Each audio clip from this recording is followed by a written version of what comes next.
What's up tonight, folks? This is your man Donald King. I got started a little bit late.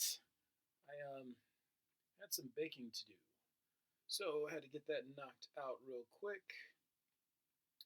World keeps on spinning, but anywho. So, how y'all doing? Yo, man. This week, man, I've been having to make a lot of cuts. Been having to make a lot of cuts to people, man. I need y'all to understand that I'm not on some ego trip.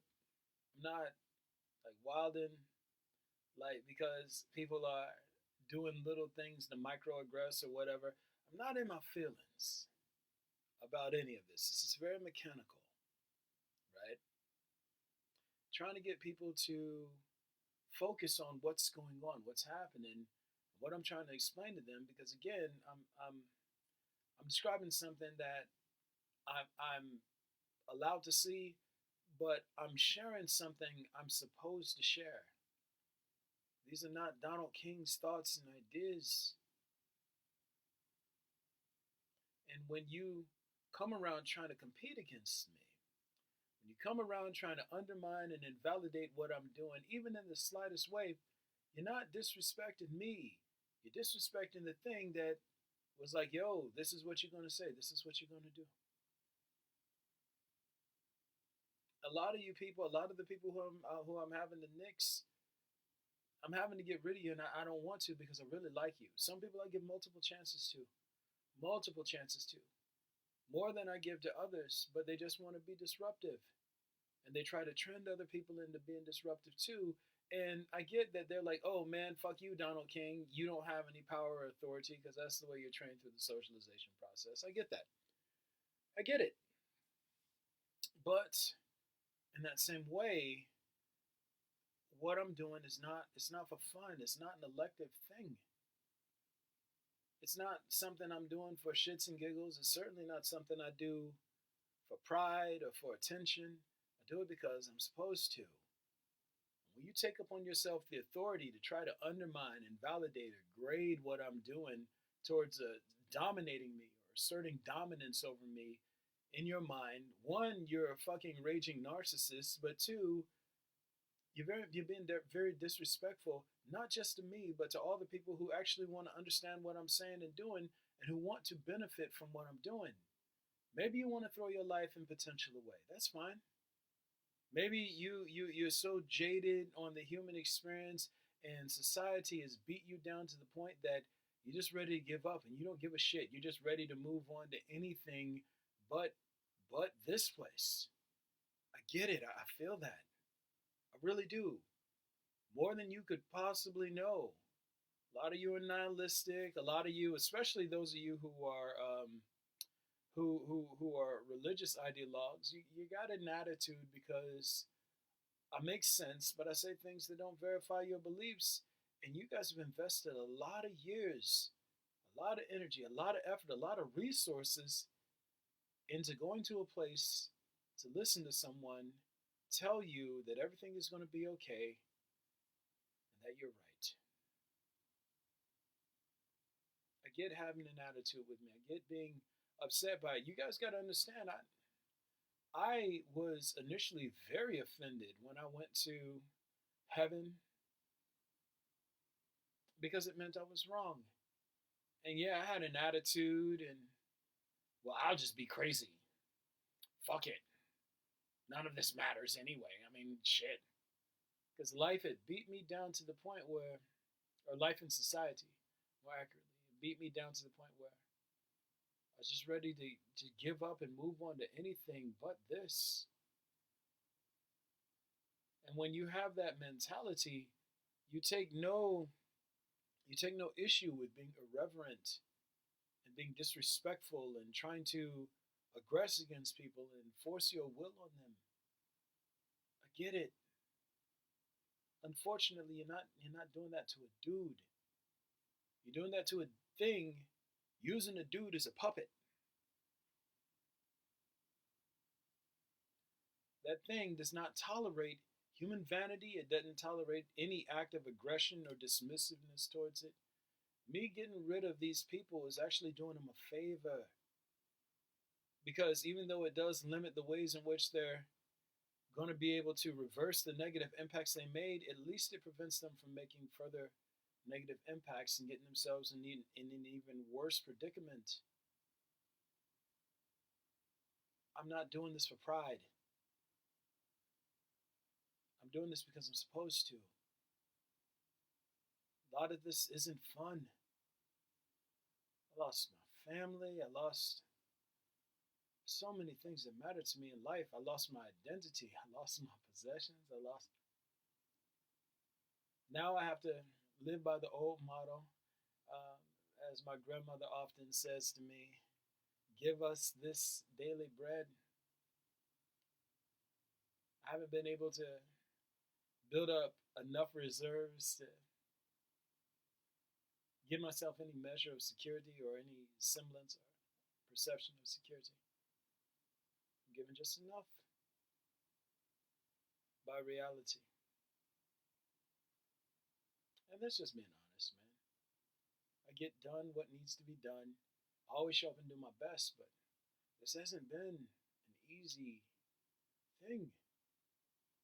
And I'm glad that through the process of doing this, I've gotten a lot stronger.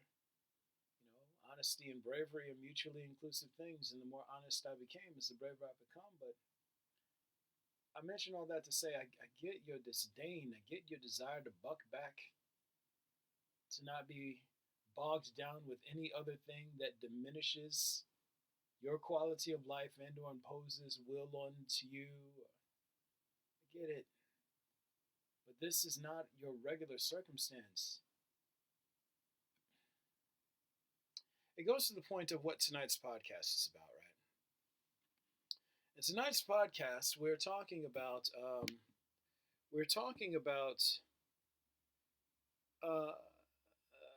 what did I wrote? In society, no one's in control of anything, right? In society, no one is in control of anything. I don't watch the news often. It just happened to be on tonight, but apparently, Republicans they had a landslide victory in I guess the primaries or whatever the fuck it's called. I don't keep up with social political sphere, right? But what's wild is it's a lot of people out there like yeah we did it, yeah we did it. You didn't do anything. Your votes were never counted. This is all part of a grander narrative, pardon me, to move this country into a position that other countries have already been moved into. It's so funny that, it's like you weaponize, you polarize the left and the right so much. And then you weaponize the left against the right. And then you give the left the upper hand, and it looks like everything falls to pieces under their watch, right? So then you bring back the figure you had in place before and make them lock in agreements so that they can never be overthrown. Now, I know that seems like a wild stretch, but it's already happened in Russia. Putin was in office. He gets defeated by someone who is less authoritarian, less rigid, more liberal and progressive. It's engineered in such a way that everything looks like it's losing structure and cohesion. You radicalize the people by putting the financial squeeze on them. Then all of a sudden, when the totalitarian person steps back into place, it looks like it's what everybody wanted. And see, if Russia was the only country it happened in, that'd be one thing. But Nicaragua, you know what happened in Nicaragua? The exact same shit that happens here. Exact same shit that's happening here. In the last election cycle, I made this prediction. I was like, there's no way Biden could defeat Trump because Biden isn't part of the bloodline that all presidents save James Buchanan belongs to. Then lo and behold, somehow Biden pulls out this miracle win against a bloodline. And you're like, yo, that's wild. How did he do that? Right? And it never occurred to me. Like, I forgot to carry the one. It's like, you look at Nicaragua and you look at Russia, and it's the same play over and over and over again. When you're trying to move everything into an authoritarian and totalitarian state, what you do is you put the person in power,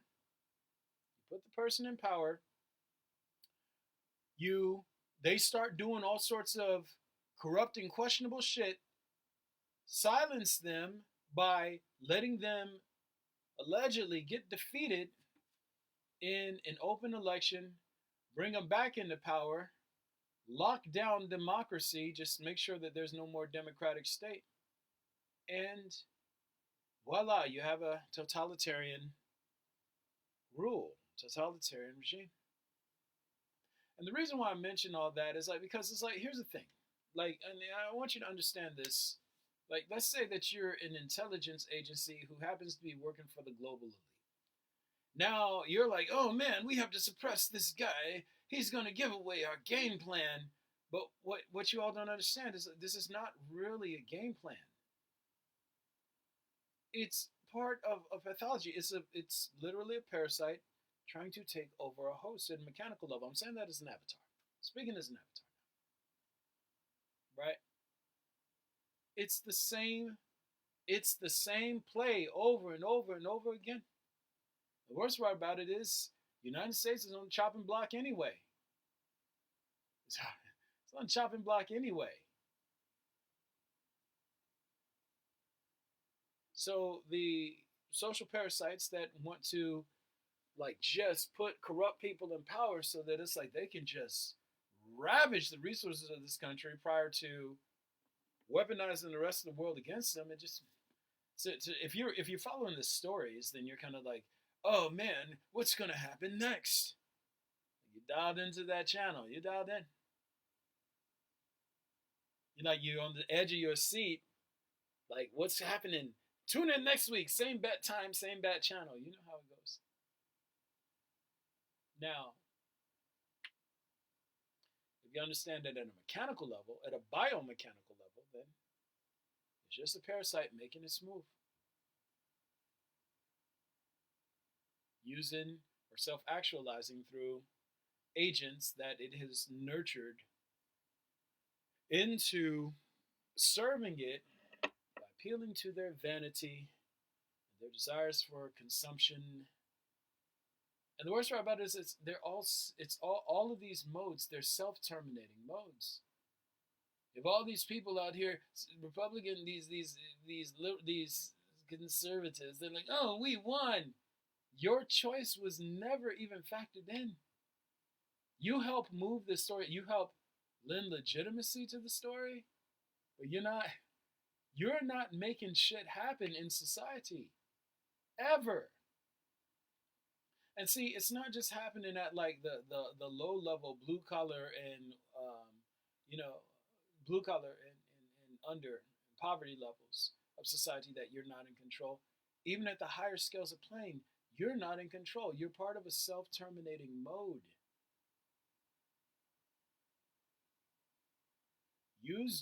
Weaponize your narcissism against you, make you think you're making decisions you have absolutely no power or influence in, walk yourself into your own annihilation, and then, again, as Avatar, for all the imbalances you create and cause and contribute to, just worshiping yourself and being addicted to competition, you rack up this major debt to reality that you had to pay for because no one ever made you choose corruption. No one ever made you choose corruption. You chose it. You chose it. It was enticing, yeah. It was enticing. That's for damn sure. But you were never forced. had free will, and reality gave you a mind to think with, intuition to guide you, and honesty to supplement both. But it's all self-terminating modes. Everybody, this is the biggest problem with humanity. You're always great when you compare yourself to yourself. If humans are comparing themselves to other humans, they're always going to seem great, especially if they're ahead, either in some sort of idealistic way, either by way of status and authority or by way of moral authority, perceived moral authority. But all these people who are making these decisions under the mindset of being addicts,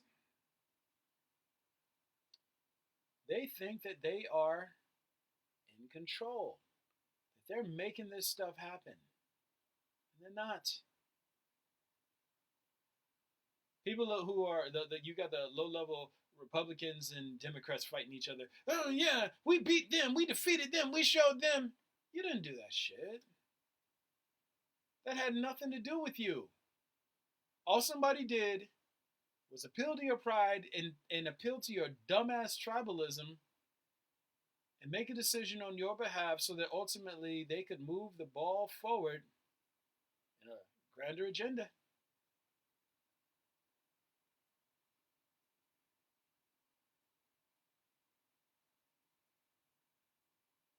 Same thing that goes to the people who are who socially outrank them.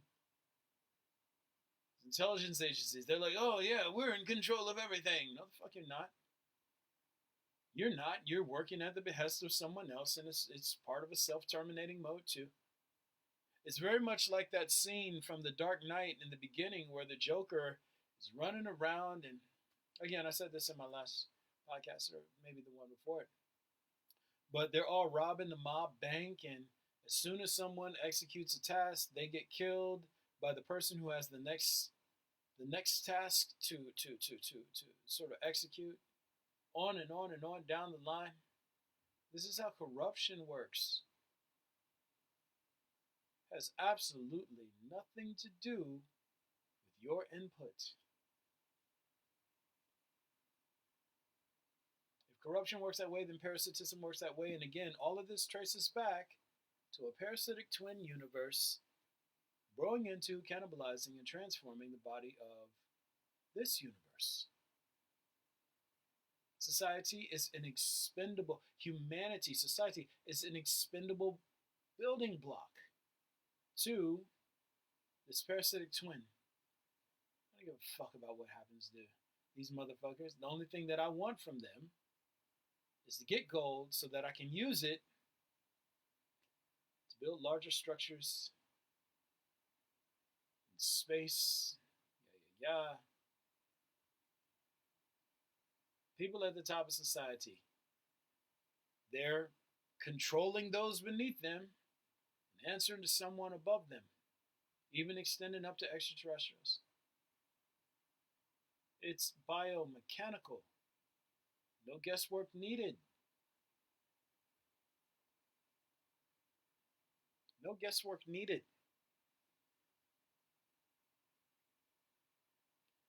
You are not in control in society. Your choices don't matter.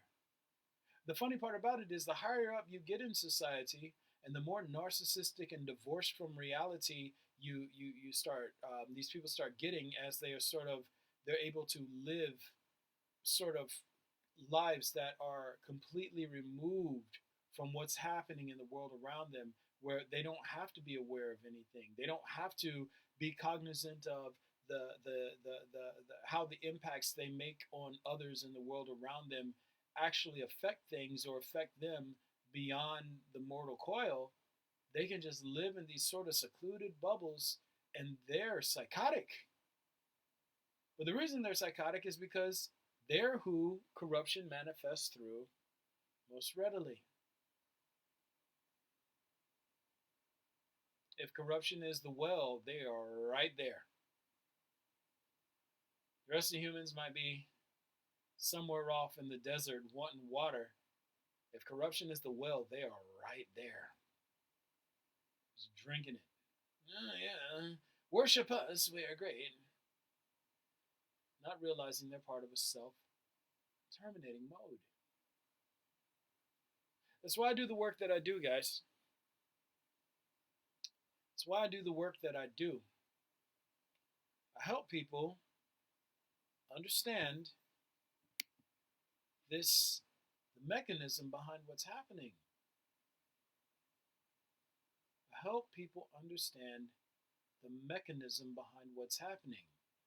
If you're looking at it at the level of society, if you buy into the narrative, if you buy into the story, humans are in control. When you understand humans were literally created, they were engineered to be a slave class, and even the overseers of the slave class are still slaves.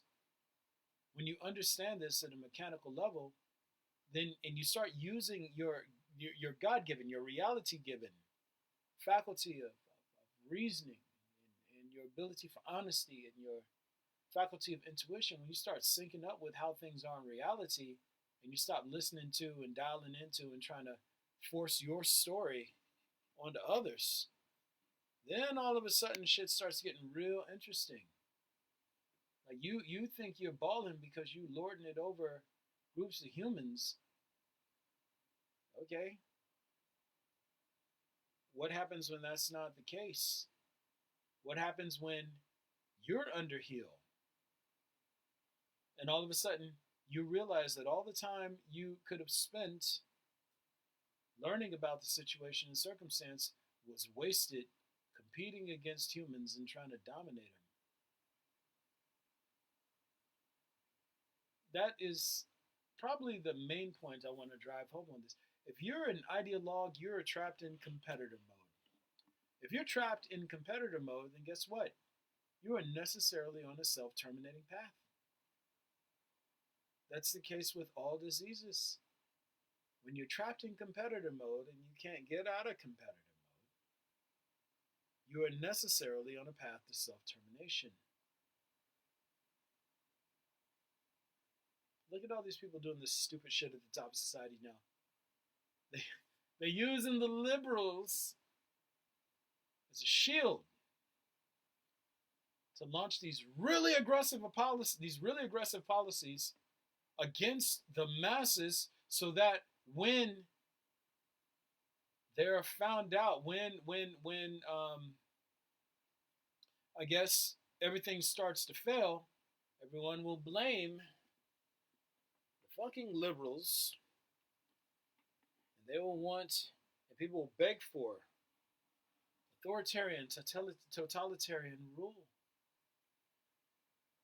And if you're part of an intelligence agency, especially one working in the United States, you have to be one of the dumbest people imaginable. Like, just to know. You've literally got an avatar here explaining all this shit to you mechanically. You've watched this shit play out in different countries. You probably even took part in helping it happen. But to think that you will just destroy your habitat, that everything is going to be okay because as long as you come out on the side of authority, you'll be all right. Look at all of those countries that actually did it so far. We don't even have to look at it at the level of reality yet. The people who help bring about the shift, what happens to them? What happens to the majority of them? Some of them get to keep key positions, but the entire place they know and love gets fundamentally altered to a degree that is no longer recognizable. Now, if you are okay with being divorced from reality, you don't care about your other man and your fellow man, and corruption really has your heart and mind, and you're not gonna really care. But when all this is said and done, you've got to live here. You've got to live here. You let these cowards, these addicts, fucking march you into one battles with entities that hate you for what you've done. But more importantly, you've let these corrupt cowards, these addicts, destroy places that you have to be when everything is said and done. You still got to be there.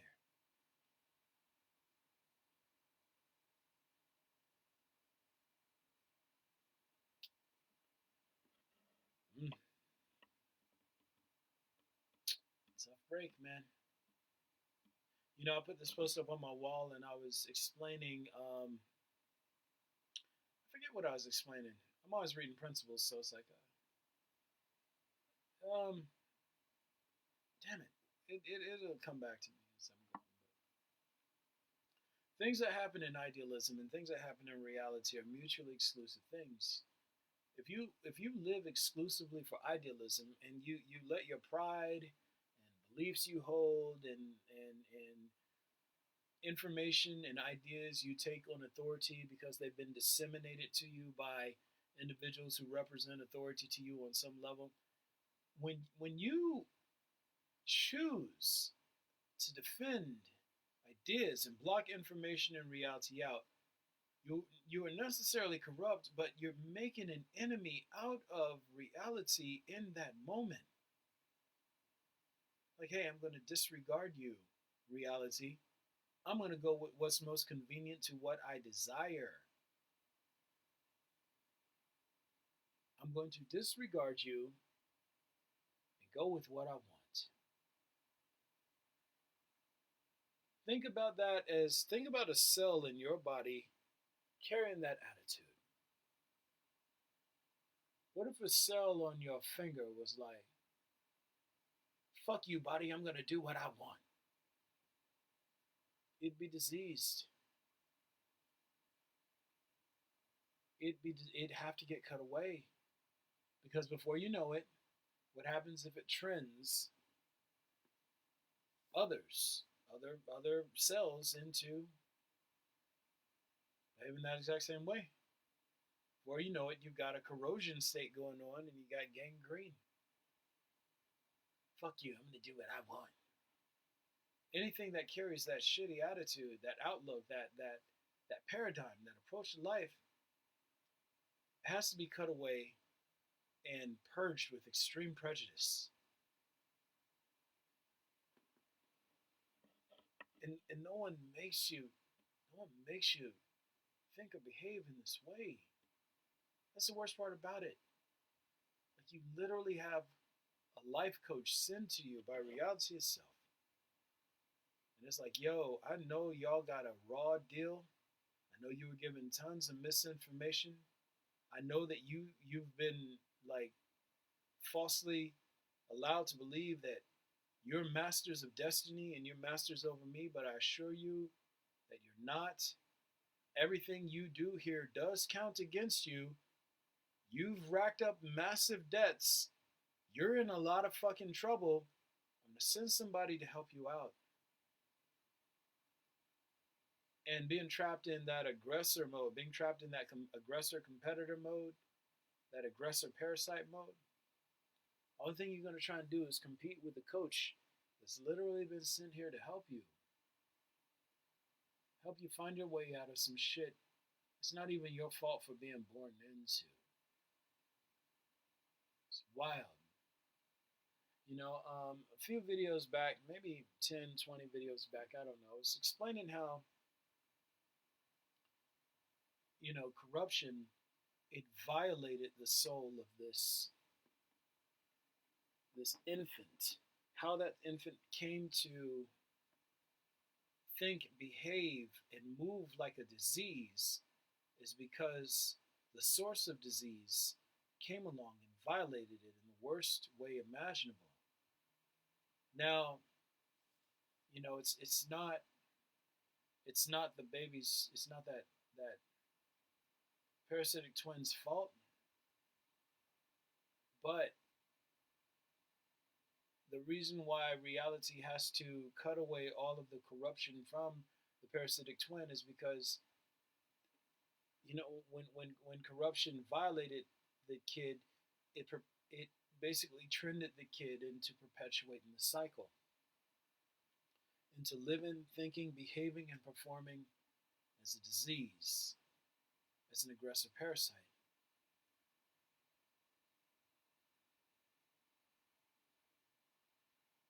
It's kind of like a vampire biting you and you becoming a vampire.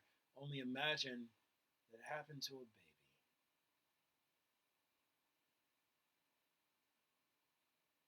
So you're like, yo, man, this is wild.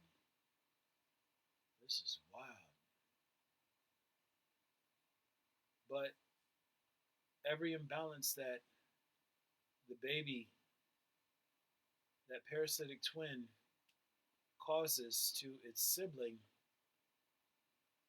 that much of it gets cut away by reality, and in both the material realm and in the principal realm. So how much damage the baby does under corruption spell, even though it's still a baby, its cellular building blocks are. They go through full life cycles, and every cellular building block that takes part in damaging and destroying the body of its sibling, that's paid that cost. And hopefully, I'm not speaking too cryptically here. I'm trying to be as direct as I can, but again, principles don't always translate into English so well. So even when I'm on, unless you're really trying to understand me, sometimes I might seem off, but it all goes back to the point that in society, you're only running on a mode.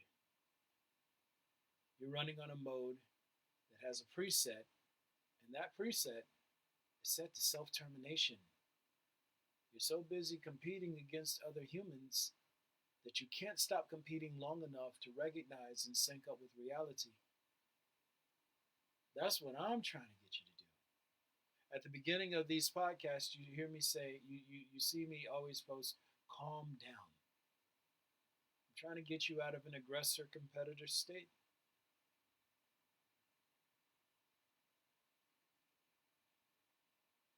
I'm trying to help you survive. Again, an avatar is a coach from reality because it realizes it's not your fault you were born into this circumstance. This is a gift.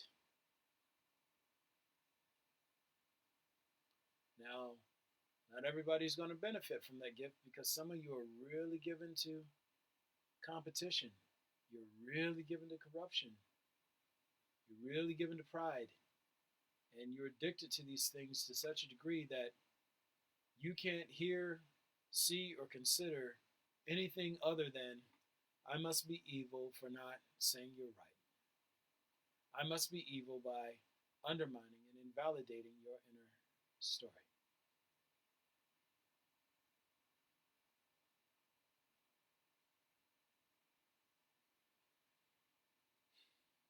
It's very unfortunate because, again, when you get cut from my friends list on this side, or when you get cut from existence in the other realm, it has absolutely nothing to do with whether or not you are liked, whether or not you are appreciated, whether or not you're loved. Corruption has to get cut away. The aggressor mode has to get cut away. You can fight your way out of it. If you're trying to fight your way out of the aggressor mode, motherfucker, I am here all day, every day. If you want to double down and defend why you should be able to transfer your rage into things because you feel slighted by life and you feel things are unfair, and there's really nothing to talk about.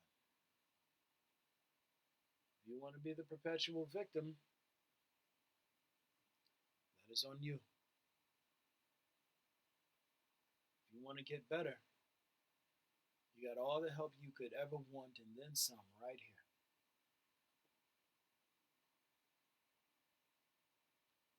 I am exhausted. I spend so much time in the avatar perspective recently that it's like I think I got myself into a wonky state. It takes a toll on me, guys. It takes a toll.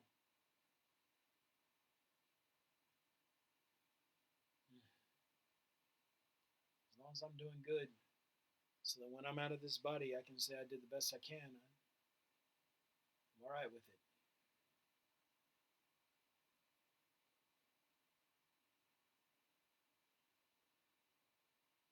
I do everything in my power to make it happen, man. But here's the thing: you're not gonna. And it goes to, is it Paul Giamatti? Is that what his name is? He did this interview. He was like, it doesn't matter much you want to, how much you want to lift somebody up. If they don't want to come up, there's nothing you can do to help them. And that's a principle of reality. If you, I can only help you. I can only help you, but you may not be able to match my ability, but you damn well better match my effort. If you're not matching my effort, there's not much we can do with each other. I wrote this song some years back called Dragging Me Down, but it got to the hook. And the hook was, I can help you, yes. I can't carry you, no. I can help you stand up. I can't stand you up, no. I can be your air, but I can't breathe for you.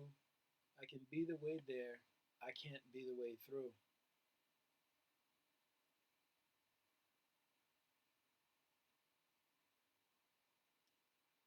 But again, just circling back to the point, you're not in control of what's happening in society. It doesn't matter if you were successful in manipulating or controlling these people over here.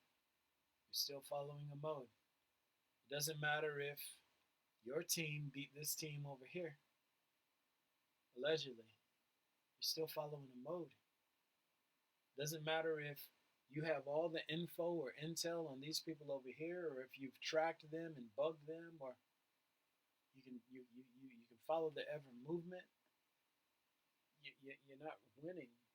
You're still following a mode. Doesn't matter if you make breakthroughs in technology or science, or even develop AI, the janky version of it. You're still following a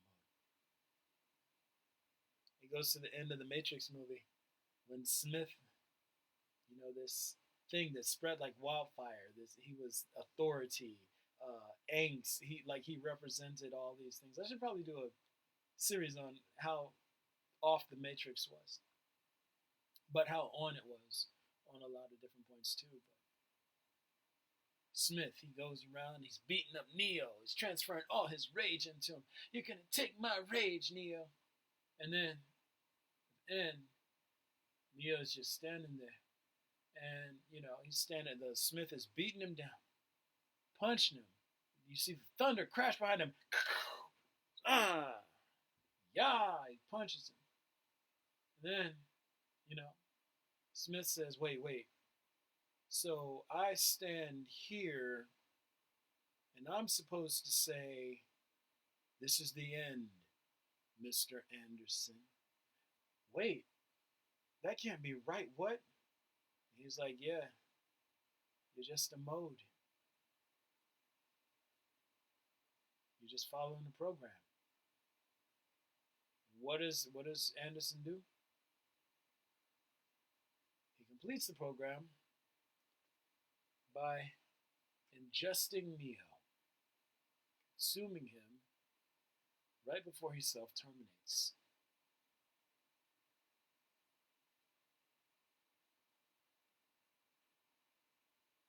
Wonky framing, but something that isn't part of idealism, something that isn't bound to your species, is telling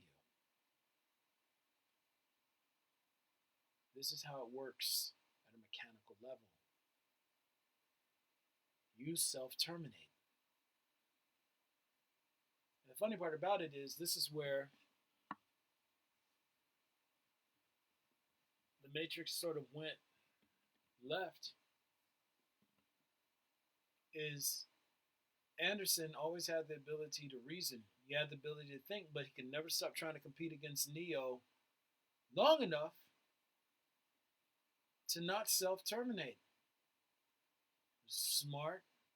He was logically self aware. He was reasonably self aware as compared to the other agents and functions within the program of the Matrix.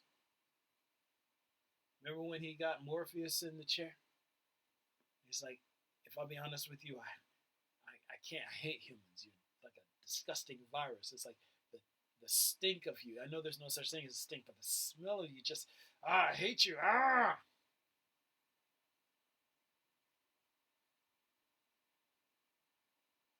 hate you.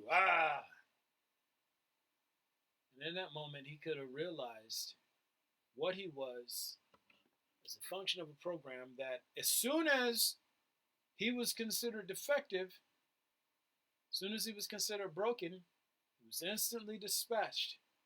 Then all of a sudden, what did he do? Turned around and became a virus inside the machine. That all that power he gained, he could have done that at any point in time.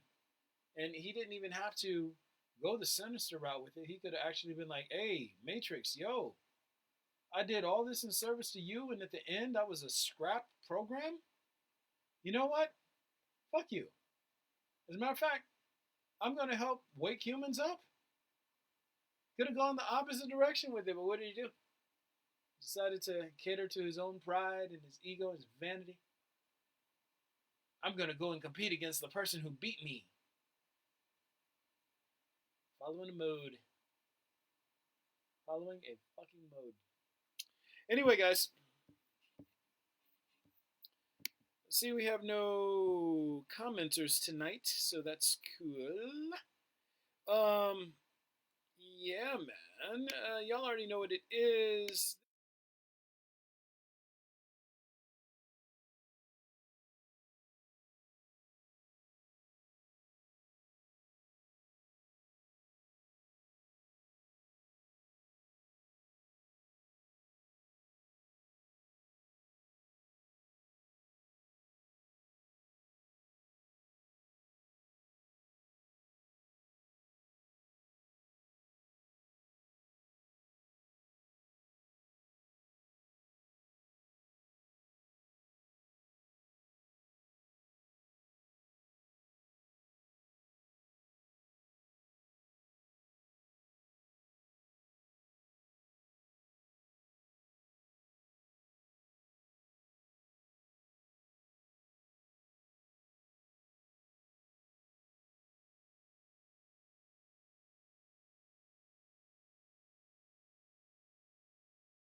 Okay.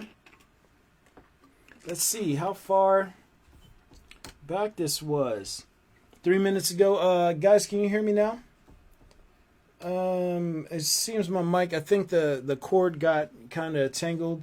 But basically, thanks for pointing that out to me, guys. I appreciate you. Yes. And I'll just go over what I just said again recently. Guys, if you want to, I shoot these podcasts on Mondays and Wednesdays on Facebook Live. I shoot them. I also shoot content to Instagram. And also I upload these videos to YouTube, though I have to really get current on that because I've fallen a little bit behind there. Lots of stuff going on this end. But you can also check out content I post to Medium. On Medium, I share stories, parables, things of that nature that are designed to help people understand principles at a more relatable level. I post essays. They're equal to scholarly articles in terms of I guess the value you could extract from them. However, I don't actually reference sources. So I'm not tying into chains of authority, and as such, they wouldn't technically, in the technical sense, qualify as scholarly articles, but they're equivalent to it in value. As a matter of fact, I test my stuff against scholarly articles, and apparently my perspective comes out on top, like quite regularly. Also, again, if you get any sort of appreciation out of what I do and you want to bless your boy with a little bit of love, you can always Salt Bay me at Cash App. I am at Donnie Kang. That's DONNIEKANG. And also, you can join the Patreon family. I am Avatar Cycle XIII. That's Avatar Cycle 13. Proceeds go to building this up to a larger platform and also helping me get things organized on this end. Two of the gentlemen who just commented, they're among people who helped me through the years and who've helped me within the last couple of years. And, I'm very grateful to you all. Thank you so much. It's like the point that I was making before, and I'm just looking at the minute markers for when I was, for when it said the audio went out. So the point that I was making was that I've been doing this for a lot of years. I've dedicated so much time, energy, and effort into just capturing principles and translating them, not necessarily for personal benefit, definitely not for personal benefit, but,